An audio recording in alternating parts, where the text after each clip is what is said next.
Friends, मैं हूँ लीला और स्वागत है आपका मेरे चैनल में। अगर आप मेरे चैनल पर नए आए हैं तो अभी सब्सक्राइब करें मेरे चैनल को और साथ ही नोटिफिकेशन बेल ऑन करें ताकि आपको मेरे लेटेस्ट वीडियो हमेशा सबसे पहले मिले।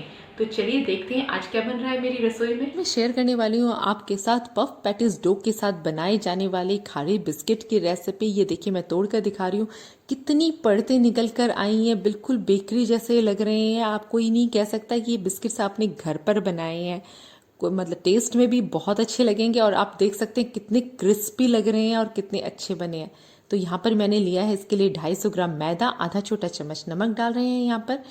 अब इसमें डालेंगे हम नींबू का रस, जो 1 छोटा चम्मच नींबू का रस डाल दिया है यहाँ पर मैंने, और 1.5 चम्मच रिफाइंड ऑयल। अब इन सारी चीज़ों को अच्छे से मिक्स करेंगे। मैं आपको बहुत सारे टिप्स दूंगी जिससे आपकी लेयर्स इसी तरह से खुल कर आएगी, बिल्कुल भी खराब नहीं बनेंगे। और आपको इसमें बहुत सारी लेयर्स लाने के लिए बहुत सारा इसमें बटर या घी की ज़रूरत नहीं पड़ेगी, बहुत ही आसानी से आप इसे बना पाएंगे। तो इस वीडियो को पूरा देखिएगा, बिल्कुल भी स्किप मत कीजिएगा, नहीं तो आप कुछ ना कुछ ज़रूर मिस कर जाएंगे।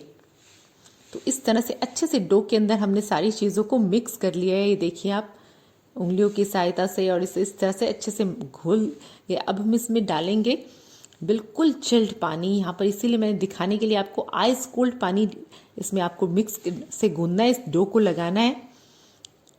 तो अगर आपके पास बिल्कुल चिल्ड पानी है तब आप उससे भी गूंद सकते हैं, या फिर इस तरह से आइस डालकर पानी में आप उसका डो लगाइए।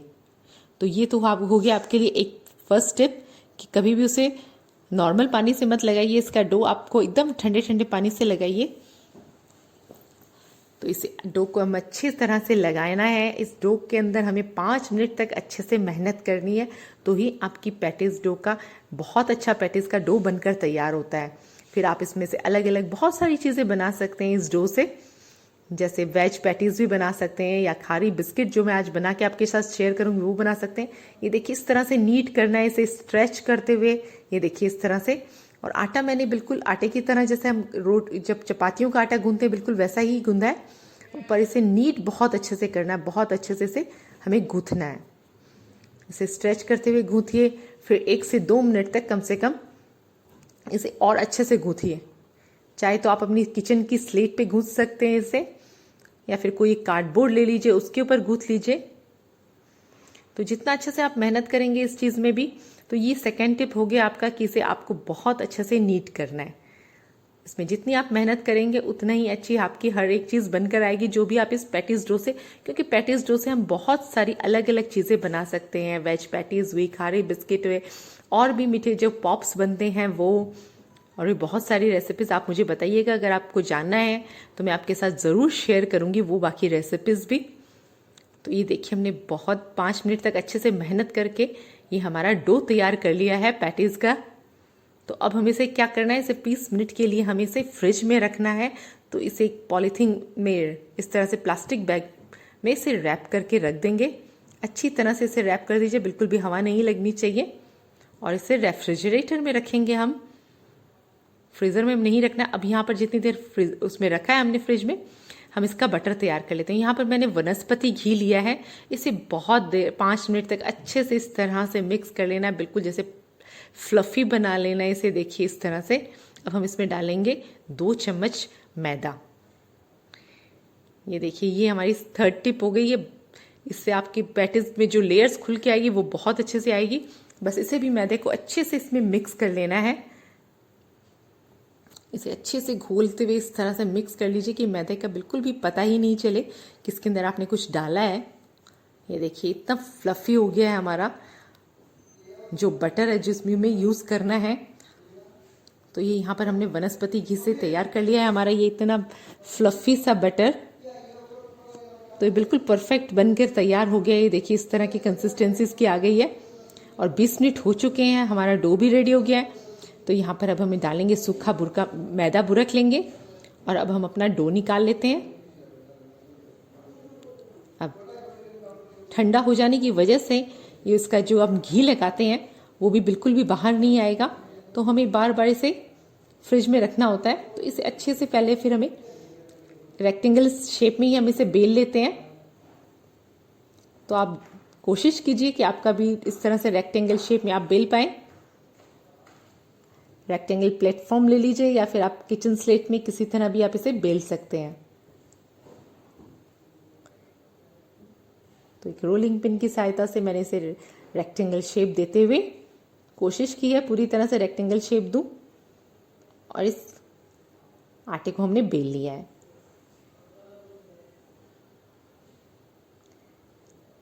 ये देखिए हमारा आटा बिल्कुल रेडी है। चारों तरफ से बराबर ही बेलिए, क्योंकि एक तरफ से मोटा एक तरफ से पतला हो ऐसा नहीं होना चाहिए। अब जो बटर हमने तैयार किया था उसे लगा लेना है। तो ये हमारी फर्स्ट लेयर है। जो बेकरीज वाले होते हैं वो तो कम से कम 5 लेयर लगाते हैं इस तरह की, पर हम यहाँ पर सिर्फ 3 लेयर के अंदर ही इसे बिल्कुल वैसा ही क्रंची और बहुत सारी परतों वाला बनाकर तैयार कर लेंगे। तो जब घर में हम कोई भी चीज़ बनाते हैं तो उसे हेल्दी बनाने की हम कोशिश करते ही हैं कि हम कम बटर खाएं, कम घी खाएं। तो ये यहाँ पर फर्स्ट टाइम जब आप लगा रहे हैं तो इसे अच्छे से लगाइए, क्योंकि अगर आप इस पर फर्स्ट टाइम अच्छे से नहीं लगाएंगे तो आपकी परतें खुलकर नहीं आएंगी जब आप पैटीज बनाएंगे तब, या खारी बिस्किट बनाएंगे तो पैटीज का डो में थोड़ा अच्छे से तो लगाना ही पड़ेगा। तो ये यहाँ पर हमने लगा लिया। अब हम इस तरह से इसे फोल्ड कर लेंगे, और ये जो फर्स्ट लेयर है इसमें भी हम इस तरह से हमारा बटर यूज लगा लेंगे यहाँ पर। तो ये हो गया रेडी। दोनों तरफ थोड़ा थोड़ा लगा लेते हैं इक्वली। आप इसे चाहें तो ब्रश की सहायता से लगा लें, उंगलियों की सहायता से लगा लें, या एक चम्मच की तरह लगा लें जैसे मैं लगा रही हूँ। तो अब इसे इस तरह से एक और फोल्ड कर दिया हमने। अब देखिए इस तरह से इसे डबल फोल्ड करना है आपको, एक के ऊपर एक।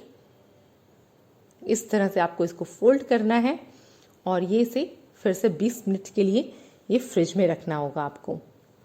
फ्रिज में रखने से क्या होता है कि जो हमने घी लगाया है, बटर लगाया, वो बिल्कुल जम जाता है, और आप जब बेलते हैं उसके वापस जब नेक्स्ट टाइम तो वो फिर से नहीं निकलता है। तो यहाँ पर 15 मिनट बाद में हमने इसे निकाल लिया है, और वापस उसी तरह से मैदा हम डस्ट कर देंगे चारों तरफ। अब अपना डो निकालेंगे और इसे बेल लेंगे। थोड़ा सा मैदा ऊपर भी डस्ट कर देते हैं। बिल्कुल हल्के हल्के हाथ से बेलना है अब आपको, क्योंकि अंदर घी डाला हुआ है, आपने बटर डाला हुआ है, वो निकल जाएगा अगर आप ज़्यादा ज़ोर से इसे प्रेस करते हुए बेलेंगे तो बिल्कुल हल्के हल्के हाथों से इस तरह से रोलिंग पिन को घुमाते हुए आसानी से बिल जाता है ये, क्योंकि डो तो हमने बहुत अच्छे से लगाया है, नरम डो लगाया हुआ है हमारा। और रेफ्रिजरेटर में रखने से घी भी वैसे तो जम गया है।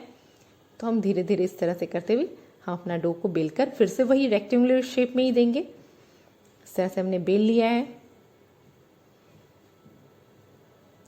हमें ये प्रोसेस 2 बार से 3 बार करना होता है, और अगर आपको और भी ज़्यादा करारे और अच्छे बिस्किट चाहिए तो आप इसे 5 बार भी रिपीट कर सकते हैं। तो ये सेकेंड टाइम मैंने उंगलियों की सहायता से थोड़ा थोड़ा लगा देते हैं हम ये चारों तरफ।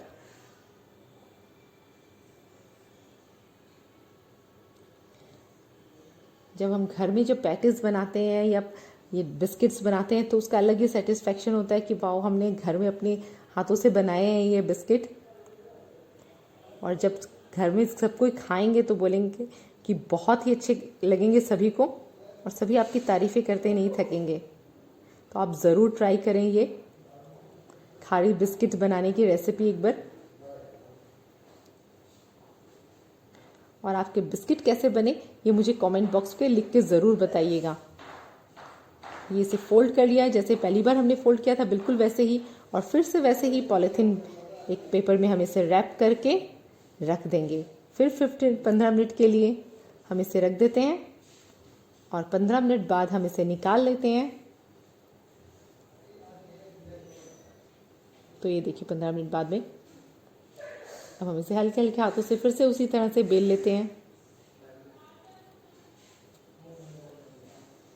रेफ्रिजरेटर में अच्छे से रखने से आपका घी नहीं निकलता है। अगर आप ऐसे ही इसे बाहर छोड़ देंगे तो आपका घी निकलने लग जाएगा इसमें से, और आप इसे बेल ही नहीं पाएंगे। तो ये रेफ्रिजरेटर में रखना बहुत ही ज़रूरी है।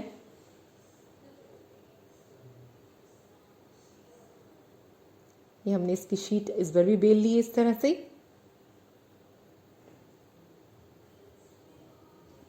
प्रोसेस सेम फॉलो करना है आपको तीनों बार। अब बस थोड़ा थोड़ा इस तरह से वापस वही बटर हमारा बनाया हुआ ऐसे उंगलियों की सहायता से मैं लगा लेती हूँ चारों तरफ। अच्छे से चारों तरफ देखकर लगाइए।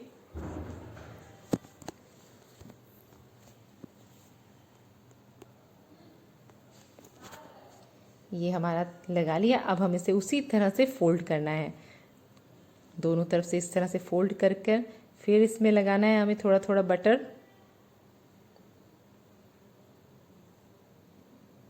और इसे सेकंड फोल्ड करना है और अब एक के ऊपर एक इस तरह से परत देते हुए इसे हमने फिर से फोल्ड कर दिया। ये देखिए, तो ये हमारा तैयार हो गया है। अब उसी तरह से हमें रैप करना है इसे ताकि बिल्कुल भी एयर पास ना हो इसके अंदर से। फिर 15 मिनट के लिए हम इसे फ्रिज में रखेंगे।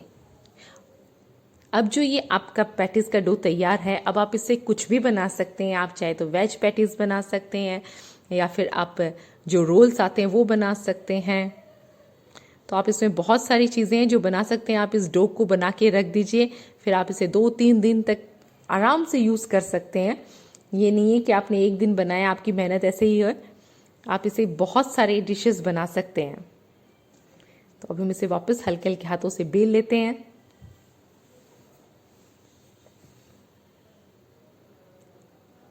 रेक्टेंगुलर शेप देते हुए इसे इस तरह से रोलिंग पिन को हल्के हल्के हाथ से घुमाते हुए चारों तरफ। और ये हमारा, ये देखिए, बनाकर हमने तैयार कर लिया है। चारों तरफ बेलिए भी इक्वली, ताकि कहीं से मोटा कहीं से पतला इस तरह से मत बेलिएगा आप। इसे आप इक्वल रखने की कोशिश कीजिए, चारों तरफ से आप सही ढंग से बेलें। नहीं तो कई बार किनारे पतले रह जाते हैं या मोटे हो जाते हैं तो उससे वो सही नहीं आता है।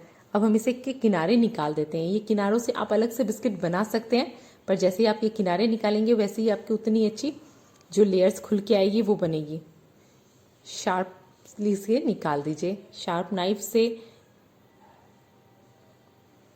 तो यहाँ पर मैंने किनारे निकाल दिए। तो यहाँ पर अब हम बिस्किट के लिए इसको शेप दे देते हैं।